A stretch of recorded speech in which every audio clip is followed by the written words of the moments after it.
नमस्कार दोस्तों, मेरा नाम है काव्या और क्राइम के सीरीज में एक बार फिर से आप सभी का स्वागत है। तो चलिए दोस्तों, कहानी को शुरू करते हैं। उत्तर प्रदेश के गाजियाबाद जिले के मुरादनगर से सटा गांव है बसंतपुर सेथली। यहाँ भी तेजी से शहरीकरण के चलते जमीनों के दाम आसमान छूने लगे हैं। बिल्डर आते हैं, किसानों को लुभाते हैं और उस भाव में खेती किसानी की जमीनों के सौदे करते हैं, जिसकी उम्मीद किसानों ने कभी सपने में भी नहीं की होती है। एक बीघा के 50 लाख से लेकर 1 करोड़ रुपए सुनकर किसानों का मुंह खुला का खुला रह जाता है कि इतना तो वह 100 साल खेती करके भी नहीं कमा पाएंगे। और वैसे भी आजकल खेती किसानी खास तौर से छोटी जोत के किसानों के लिए घाटे का सौदा साबित होने लगी है। लिहाजा वे एक मुश्त मिलने वाले मुंह मांगे दाम का लालच छोड़ नहीं पाते और जमीन बेचकर पास के किसी कस्बे में बस जाते हैं। इसी गांव का एक ऐसा ही किसान है 48 वर्षीय लीलू त्यागी, जिसके हिस्से में पुश्तैनी 15 बीघा जमीन में से 5 बीघा जमीन आई थी। बाकी की 10 बीघा दो बड़े भाइयों सुधीर त्यागी और ब्रजेश त्यागी के हिस्से में चली गई थी। जमीन बंटवारे के बाद तीनों भाई अपनी अपनी घर गृहस्थी देखने लगे और जैसे भी हो खीस तान कर अपने घर चलाते बच्चों की परवरिश करने लगे। बंटवारे के समय लीलू की शादी नहीं हुई थी, लिहाजा उस पर घर गृहस्थी के खर्चों का भार भी कम था। गांव के संयुक्त परिवारों में जैसा कि आमतौर पर होता है, दुनियादारी या रिश्तेदारी निभाने की जिम्मेदारी बड़ों पर होती है। इसीलिए भी लीलू बेफिक्र रहता और मन मर्जी से जिंदगी जीता था। साल 2001 का वह दिन त्यागी परिवार पर कहर बनकर टूटा, जब सुधीर अचानक लापता हो गया। उन्हें बहुत ढूंढा गया, पर पता नहीं चला कि उन्हें जमीन निगल गई या फिर आसमान खा गया।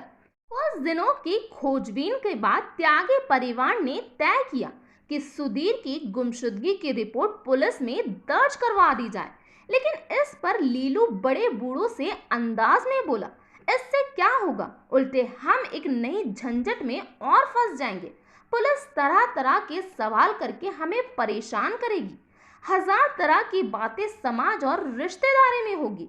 उससे तो अच्छा है कि उनका इंतजार किया जाए। हालांकि वह किसी बात को लेकर गुस्से में थे और मुझसे ये कहकर गए थे कि अब मैं कभी नहीं आऊंगा। परिवार वालों को लीलू की सलाह में दम लगा। वैसे भी अगर सुधीर के साथ कोई अनहोनी या फिर हादसा हुआ होता तो उनकी लाश या फिर खबर तो मिल जानी चाहिए थी। और वाकई ही पुलिस क्या कर लेती, वह कोई दूध पीते बच्चे तो नहीं थे जो घर का रास्ता भूल जाए। ये सोचकर सभी ने मामला भगवान के भरोसे छोड़ दिया। उन्हें चिंता थी तो बस उनकी पत्नी अनीता और दो नन्ही बेटियों पायल और पारुल की, जिनके सामने अभी पहाड़ सी जिंदगी पड़ी थी। ये परेशानी भी वक्त रहते दूर हो गई जब गांव में ये चर्चा शुरू हुई कि अब सुधीर के आने की तो कोई उम्मीद रही नहीं। अनीता कब तक उसकी राह ताकती रहेगी। इसीलिए अगर लीलू उससे शादी के लिए तैयार हो जाए तो उन्हें सहारा और बेटियों को पिता मिल जाएगा। घर की खेती भी घर में रहेगी। गांव और रिश्ते के बड़े बूढ़ों का सोचना ऐसे मामलों में बहुत व्यवहारिक ये रहता है कि जवान औरत कब तक बिना मर्द के रहेगी। आज नहीं तो कल उसका बहकना तय है। इसीलिए बेहतर है कि अगर देवर भाभी दोनों राजी हो तो उनकी शादी कर दी जाए। बात निकली तो जल्द ही उस पर अमल भी हो गया। एक सादे समारोह में लीलू और अनीता की शादी हो गई, जो कोई नई बात नहीं थी, क्योंकि गांव में ऐसी शादियां होना आम बात है जहां देवर ने विधवा भाभी से शादी की हो। इतिहास भी ऐसी शादियों से भरा पड़ा है। देखते ही देखते अपने देवर की पत्नी बन अनीता विधवा से फिर सुहागन हो गई और वाकई में ही पारुल और पायल को चाचा के रूप में पिता मिल गया। इसके बाद तो बड़े भाई सुधीर की जमीन भी लीलू की हो गई। जल्द ही लीलू और अनीता के यहाँ बेटा पैदा हुआ, जिसका नाम विभोर रखा गया। घर में सब उसे प्यार से शैंकी कहते थे। कभी कभार जरूर गांव के कुछ लोगों में ये चर्चा होती थी कि चलो जो हुआ सो अच्छा हुआ, लेकिन कभी सुधीर अगर वापस आ गया तो क्या होगा। मुमकिन है जी उछट जाने से वह साधु संन्यासों की टोली में शामिल हो गया हो और वहां से भी जी उछटने के कारण कभी घर आ जाए। फिर अनीता किसकी पत्नी कहलाएगी? सवाल दिलचस्प था जिसका मुकम्मल जवाब किसी के पास नहीं था, पर एक शख्स था जो बेहतर जानता था कि सुधीर अब कभी भी वापस नहीं आएगा। वह शख्स था लीलू। इसी तरह 5 साल गुजर गए। अब सब कुछ सामान्य हो गया था, लेकिन कुछ दिनों बाद ही साल 2006 में पारुल की मृत्यु हो गई। घर और गांव वाले कुछ सोच समझ पाते इससे पहले ही लीलू ने कहा कि उसे किसी जहरीले कीड़े ने काट लिया था और आनन फानन में उसका अंतिम संस्कार भी कर दिया गया है। गांव में ऐसे यानी कि सांप वगैरह के काटे जाने के हादसे भी आम होते हैं, इसीलिए कोई ये नहीं सोच पाया कि ये कोई सामान्य मौत नहीं थी, बल्कि सोच समझकर की गई हत्या है। और आगे भी त्यागी परिवार में ऐसी हत्याएं होती रहेगी जो सामान्य या हादसे में हुई मौत लगेगी। और हैरानी की बात ये भी रहेगी कि किसी भी मामले में न तो लाश मिलेगी और न ही किसी थाने में रिपोर्ट दर्ज होगी। इसके 3 साल बाद ही पायल भी रहस्यमय ढंग से गायब हो गई, तो मानने वाले इसे अनहोनी मानते रहे। पारुल की मौत को 3 साल बीत गए और 3 साल बाद ही पायल भी रहस्यमय ढंग से गायब हो गई, तो मानने वाले इसे होनी मानते रहे। लेकिन अनीता अपनी दोनों बेटियों की मौत का सदमा झेल नहीं पाई और बीमार रहने लगी, जिसका इलाज भी लीलो ने करवाया। अब सुधीर की जमीन का कोई वारिस नहीं बचा था सिवाय अनीता के, जो अब हर तरह से लीलू और बड़े होते शैंकी की मोहताज रहने लगी थी। लीलू की तो जान ही अपने बेटे में बसती थी और वह उसे चाहता भी बहुत था, लेकिन ये नहीं देख पा रहा था कि उसके लाड़ प्यार के चलते शैंकी गलत राह पर निकल पड़ा है। और देख भी कैसे पाता, क्योंकि वह खुद ही एक ऐसे रास्ते पर चल रहा था जिसे कलयुग का महाभारत कहा जा सकता है, और वह उसका धृतराष्ट्र है जो पुत्र मोह में अंधा हो गया था। और इसी अंधेपन का नतीजा था कि बीती 9 जुलाई को लीलू गाजियाबाद के सिहानी गेट थाने में पुलिस वालों के सामने खड़ा गिड़गिड़ा रहा था कि शैंकी मेरा इकलौता बेटा है, आप जितने चाहे पैसे ले लो, लेकिन उसे छोड़ दो। बेटा छूट जाए इसके लिए वह 10 लाख रुपए देने को तैयार था। लेकिन जुर्म की दुनिया में दाखिल हो चुके बिगड़ेल शैंकी ने जुर्म भी मामूली नहीं किया था, लिहाजा उसका युद्ध छूटना तो नामुमकिन सी बात थी। दरअसल शैंकी ने केन्या के एक लड़के जिसका नाम रोजमेरी है से 7 जुलाई को 12,000 रुपए नकद और एक मोबाइल फोन लूट लिया था। रोजमेरी से उसका संपर्क सोशल मीडिया के जरिए हुआ था। जब वह दिल्ली आई तो शैंकी बहाने से उसे अपनी कार में बैठाकर गाजियाबाद ले गया और हथियार दिखाकर लूट की इस वारदात को अंजाम दिया। दूसरे दिन सुबह रोजमेरी ने सिहानी गेट थाने में रिपोर्ट दर्ज करवाई तो शैंकी पकड़ा गया। वारदात में उसका साथ देने वाला शुभम भी गिरफ्तार किया गया था। वह भी मुरादनगर का ही रहने वाला है। दोनों से वारदात में इस्तेमाल किए गए हथियार और 11,000 रुपए नकद और वह कार भी बरामद की गई जिसमें बैठाकर रोजमेरी से लूटपाट की गई थी। कुछ दिनों बाद दोनों को अदालत में जमानत मिल गई थी, लेकिन अब खुद जेल में बंद लीलू को जमानत मिल पाएगी इसमें शक है, क्योंकि उसके गुनाहों के आगे तो बेटे का गुनाह कुछ भी नहीं। बीती 24 सितंबर को लीलू को गाजियाबाद पुलिस ने अपने भतीजे रेशु की हत्या के आरोप में गिरफ्तार किया, तो सख्ती से पूछताछ में उसने खुलासा किया कि उसने कोई एक या फिर 2 नहीं बल्कि 20 साल में एक एक करके 5 हत्याएं की है और ये पांचों ही उसके अपने सगे हैं। ये सुनकर पुलिस वालों के मुंह तो खुले के खुले रह गए, साथ ही जिसने भी सुना उसके भी होश उड़ गए कि कैसा कलयुग आ गया है जिसमें जमीन के लालच में एक सगे भाई ने दूसरे सगे बड़े भाई और दो भतीजों जो अनीता से शादी के बाद उसकी बेटियां हो गई थी, उनके सहित दो सगे भतीजों को भी इतनी साजिशाना और शातिराना तरीके से मारा कि किसी को उस पर शक भी नहीं हुआ। रेशो की हत्या के आरोप में वह कैसे पकड़ा गया, इससे पहले ये जान लेना जरूरी है कि इससे पहले की 4 हत्याएं उसने कैसे की थी। इनमें से 2 का जिक्र पहले ही किया जा चुका है। अपने बड़े भाई सुधीर की हत्या लीलू ने 1 लाख की सुपारी देकर मेरठ में करवाई थी और लाश को नदी में बहा दिया था।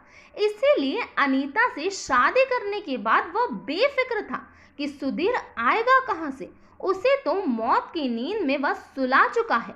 ये कातिल कितना खुराफाती है, इसका अंदाजा इसी बात से लगाया जा सकता है कि वह 20 साल पहले ही अपने गुनाहों के स्क्रिप्ट लिख चुका था और हर एक कत्ल के बाद किसी को शक न होने पर उसके हौसले बढ़ते जा रहे थे। जब शैंकी पैदा हुआ तो उसे लगा कि सुधीर की जमीन उसकी बेटियों के नाम हो जाएगी, लिहाजा पहले उसने पारुल को खाने में जहर देकर मारा और फिर पायल की भी हत्या करके उसकी लाश को नदी में बहा दिया। इस दौरान जमीन जायदाद का धंधा करने के लिए उसने अपने हिस्से की जमीन बेच दी और मुरादनगर थाने के सामने एक आलीशान मकान भी बनवा लिया। जब इस निकम्मे और लालची से दलाली का धंधा नहीं चला तो उसकी नजर दूसरे भाई ब्रजेश की जमीन पर जा टिकी। उसे लगा कि अगर ब्रजेश और उसके बेटे व पत्नी को इसी तरह ठिकाने लगा दिया जाए तो उसकी 2.5 करोड़ की जमीन भी उसकी हो जाएगी। नेकी तो नहीं बल्कि बदी और पूछ पूछ की तर्ज पर उसने साल 2013 में ब्रजेश के छोटे बेटे 16 वर्षीय निशु की भी हत्या कर लाश नदी में बहा दी और अपनी गोलमोल बातों से पुलिस में रिपोर्ट लिखवाने से ब्रजेश को रोक लिया था। यह उसके द्वारा की गई चौथी हत्या थी। अब तक उसे समझ आ गया था कि और साल 2 साल या फिर 4 साल लगेंगे, लेकिन जमीन तो उसकी ही हो जाएगी। असल में वह चाहता था कि पूरे कुटुंब की जमीन उसके बेटे शैंकी को मिल जाए, जिससे उसे जिंदगी में मेहनत ना करनी पड़े, जैसा कि उसे नहीं करनी पड़ी थी। जाहिर है रेशो की हत्या के बाद वह ब्रजेश और उनकी पत्नी को भी ऊपर पहुंचा देने का मन बना चुका था। ब्रजेश का बेटा 24 वर्षीय रेशु बीती 8 अगस्त को गायब हो गया था। ये उनके लिए एक और सदमे वाली बात थी, क्योंकि नीशु को गुजरे 8 साल बीत चुके थे। अब रेशु ही उनका आखिरी सहारा बचा था, जिसके सलामती के लिए वह दिन रात दुआएं मांगा करते थे। लेकिन यह अंदाजा दूसरों की तरह उन्हें भी नहीं था कि परिवार को डसने वाला सांप आस्तीन में ही है। लीलू ने इस बात और लोगों को भी अपनी साजिश में शामिल कर लिया था। उसने योजना के मुताबिक रेशु को फोन कर गांव के बाहर मिलने बुलाया और घूमने चलने के बहाने कार में बैठा लिया। इस i20 कार में दोनों के अलावा विक्रांत, सुरेंद्र त्यागी, राहुल और लीलू का भांजा मुकेश भी मौजूद था। चलते कार में ही इन लोगों ने रेशु की हत्या रस्सी और लोहे की जंजीर से गला घोट कर की और उसे सीट पर जिंदा लोगों की तरह बैठाकर बुलंदशहर की तरफ चल पड़े, कहीं किसी को शक न हो जाए। इसीलिए कुछ दूर जंगल में कार रोककर इन्होंने रेशु की लाश को कार की डिग्गी में डाल दिया। असल में काम तो हो चुका था, बस लाश और ठिकाने लगानी बाकी थी। इसके लिए मून बनाने के लिए इन लोगों ने बुलंदशहर में विक्रांत के ट्यूबवेल पर जोरदार पार्टी की। अब जब रात गहराने लगी तो इन वहशियों ने रेशु की लाश को एक बोरे में ठूस दिया और बोरा पहासो इलाके में ले जाकर गंगा नहर में बहा दिया। इसके बाद सभी अपने अपने रास्ते हो लिए। आरोपियों में से सुरेंद्र त्यागी हापुड़ का रहने वाला है और पुलिस में दरोगा पद से रिटायर हुआ है, जबकि राहुल उसका नौकर था। लीलू ने सुरेंद्र को रेशु की हत्या की सुपारी दी थी, जिसने बुलंदशहर के आदतन अपराधी विक्रांत को भी इस वारदात में शामिल कर लिया था।